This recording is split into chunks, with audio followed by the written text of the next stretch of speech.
like anything, when you are the overseas player, if you look at players that play county cricket, there is that expectation on output and performance, and not just one innings per series, but consistently through a series. So.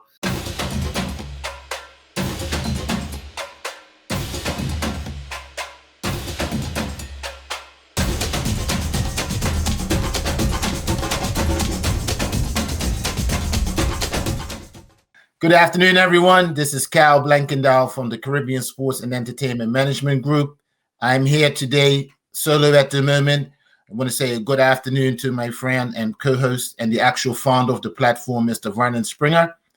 And this segment is On Drive, where we talk about cricket in the region and bring you the unknown stories or the stories you may have forgotten about, and we bring it back to your memory. Today, I'm here with none other than the great legend. That is who he is, all the way from the small island of Bermuda through the UK, Mr. David Hemp. David, how are you doing? I'm very well, thanks, Kath. Nice to see you again. Thanks for inviting me on the show. Thank you for coming on. For those who may not know of Mr. Hemp, and we call him David or Hempy, he is from Bermuda. His parents are Welsh. He'll give you an exciting story how we were able to hijack him. I'll use the word hijack, not on the plane. And he's also currently the head coach of the Pakistan Cricket Board's women's national team. That is no small feat, coming from a small island, 21 square miles in the Atlantic Ocean, surrounded only by water. So, David, give us a little bit of background how Bermuda was able to have you join our national program, and we're glad that we found a way to get you on board. Yeah, thanks, Carl. Yeah, as you mentioned, my parents, funny enough, got married on their honeymoon. Their honeymoon. They got married and they emigrated. Their honeymoon was the boat trip across from the UK to Bermuda back in 1970, or 69, sorry. And then I was born in 70 and returned to the UK in 75. So that was the initial link. The family kept a link with the island. We used to holiday. I certainly remember holidaying up until the age of about 12 or 13. And then again, I returned to the island after that to play in a football tournament, the Diodora football tournament in either 87 or 88, the April of 88, I think it was. And then played against Bermuda from a cricket point of view. So it was football and then cricket the year after. I played against Bermuda under 19 team. So it sort of spanned through, the connection spanned through till I was at 19, 20. In terms of a pretty close connection. And then it was only until Bermuda qualified for the World Cup in 2005 that Neil Spate, who was then the current CEO, contacted me. And it was actually a guy called Dougie Brown, who I was playing with, or used to play with at Warwickshire. Glamorgan were playing Warwickshire, and he said, "Oh, do you realise that Bermuda and Ireland, they've just qualified for the World Cup?" And I said, "I know they were playing. Didn't know they qualified." And about a week later, I got a call from Neil that said, "Look, we'd be interested to talk to you. We've obviously qualified. Is it something that might be of interest to you?" And it's sort of the partnership sort of delivered from there, I guess. Fortunately, he was keen to get me involved. I certainly didn't want to. I mean, for me, the most important thing was committing time to Bermuda. I'm not sort of flying in and flying out for the World Cup. So pretty much when we'd had the conversation, I said, well, I want to start acting on it now. So I spent some time on the island initially, and then they debuted against Kenya in November 2006, and then managed to play for a number of years after that, which obviously I was delighted to do. Thanks, David. We'll come back to your time in Bermuda, but we're going to fast forward a little bit more directly to what the viewers want to hear. The 2007 experience for Bermuda in the World Cup.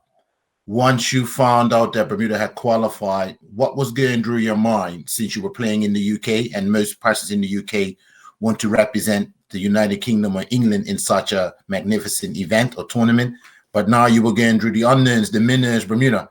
What was going through your mind? Yeah, first of all, I think an incredible story. You mentioned it in your introduction.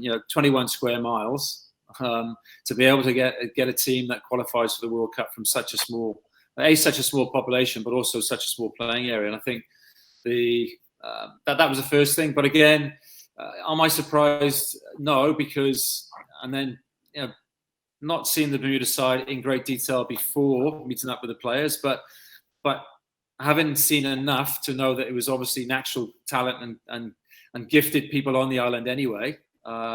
So for me, when they did qualify, it was like, oh wow, okay, then this must be a really special group, because sometimes that's the way it works.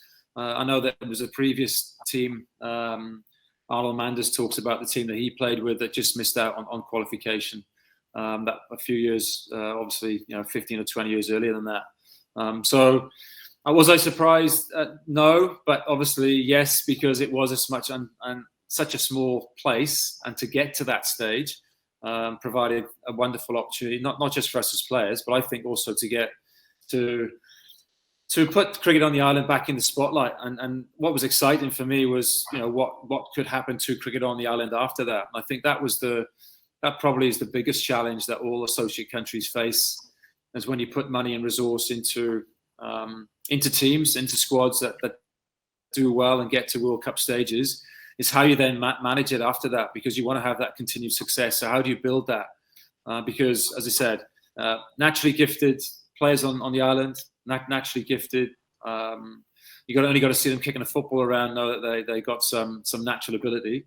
But from a cricket point of view, it was there. But how do you then contain that and make sure that, right, how do we now grow that and make sure that we can continue to have this consistency in terms of doing well in associate competitions, like qualifying for World Cups. But it wasn't just about qualifying the World Cup; it's making sure you stayed at the top of the tree for long enough. And as it was then back in Division 1, there was only 6 teams then. And when you're competing against Ireland and Scotland that had full-time teams and players, with professional full-time teams and players, it does become even more of a challenge. So I think that was the biggest challenge I think the board faced moving forward. Getting to the World Cup was arguably the easy part. I think after it was going to be the challenge. Now, you're Bermudian by birth, but you migrated with your parents to the UK. Coming back, even though you said you visited the islands on numerous occasions in your network of family and friends, were you embraced by the team that actually made it to the qualified, and then you came in? Were they looking for you, or were they like, well, who is this guy coming into the team? I was a little bit of both. I think there was, as I said, I mentioned, I played certainly football and cricket against Bermuda, and actually socialised a little bit with the team around that time. So I certainly remember when with the under-19 cricket side that came across to Oxford, socialising with them after the game, going out to a restaurant and having a few drinks. So I had that connection, even though it was 15 years earlier. But people don't forget, and I think as you know, county cricket is followed in Bermuda, or it was certainly around that time.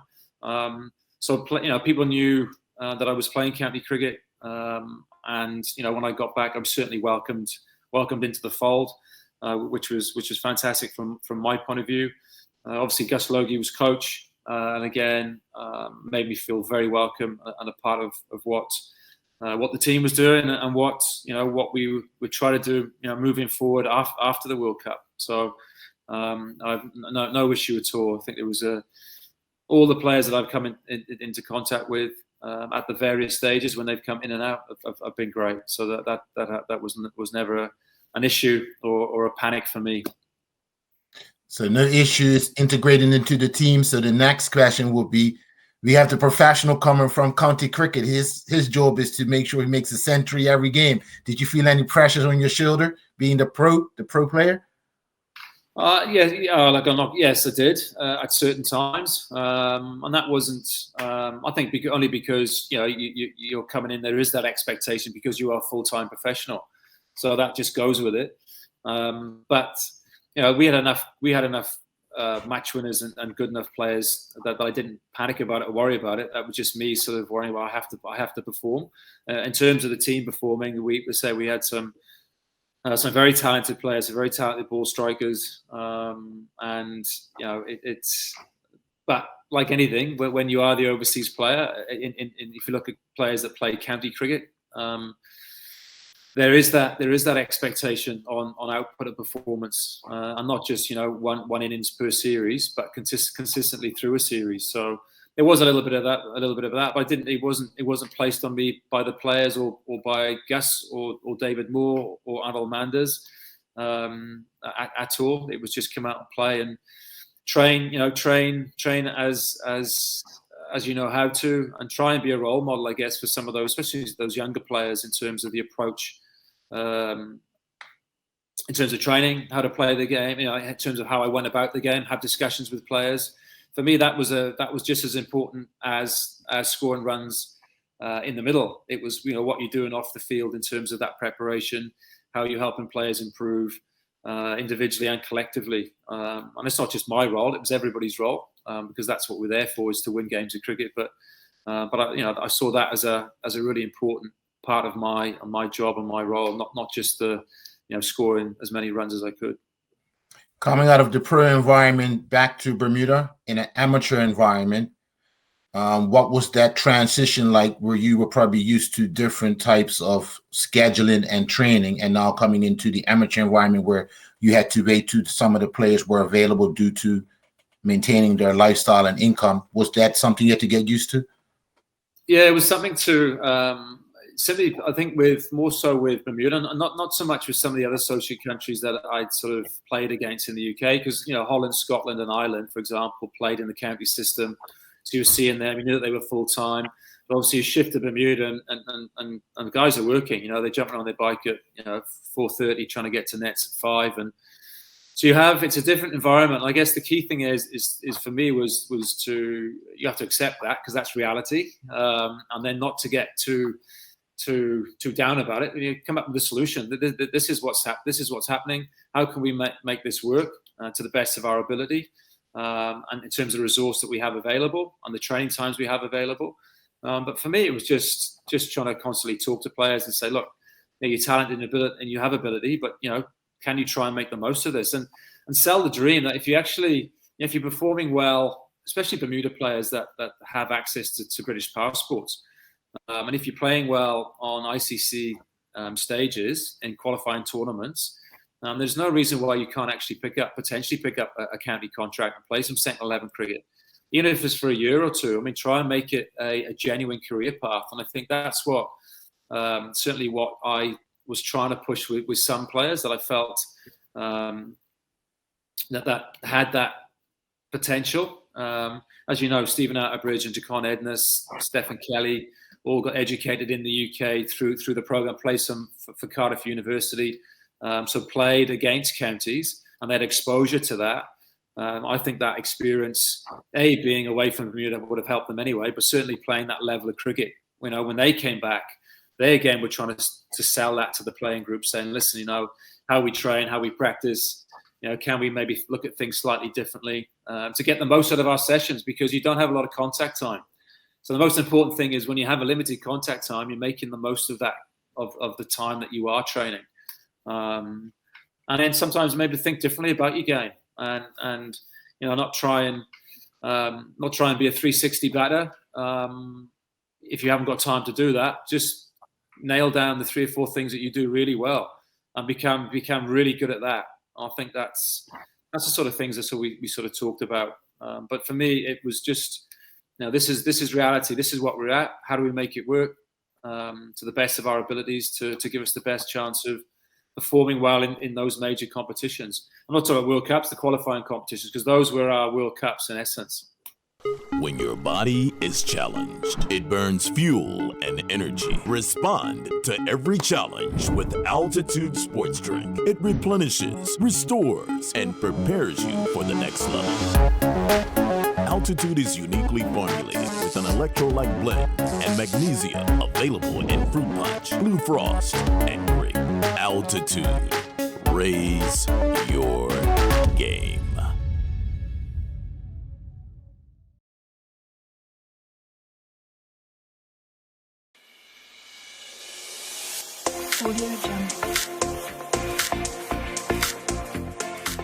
Dem Sports is an innovative sports equipment manufacturer specialising in the production of high-quality sports nets and cages for clubs, universities and schools. The development of a DEM Sports concertina cage, either as a single or double width sports net, has helped schools in inner city areas where space is a premium to include sports such as cricket and tennis in their curriculum in a safe and enjoyable way. The nets were developed really for when we had schools with a problem space, so it could be used in limited areas. It folds back to the wall to a minimum of 550 millimetres and pulls out to 8 metres just over. This sort of equipment is exactly the solution that many head teachers will look to use.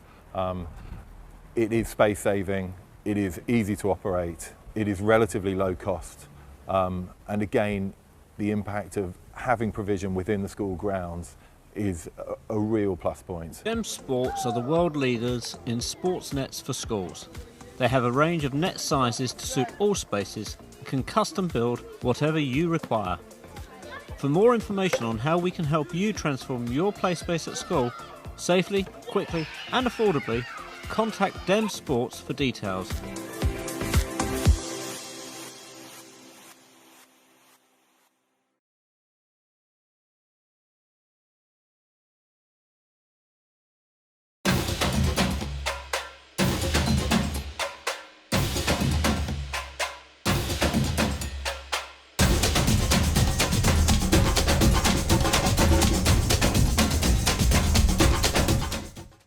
Let's come back to the 2007 World Cup, but let's go back. Let's go to where you are now. You have left one of the smallest islands in the world, and you're going to one of the most populous nations and cricketing mad countries, Pakistan, to be in charge of the women's national team. How did that happen?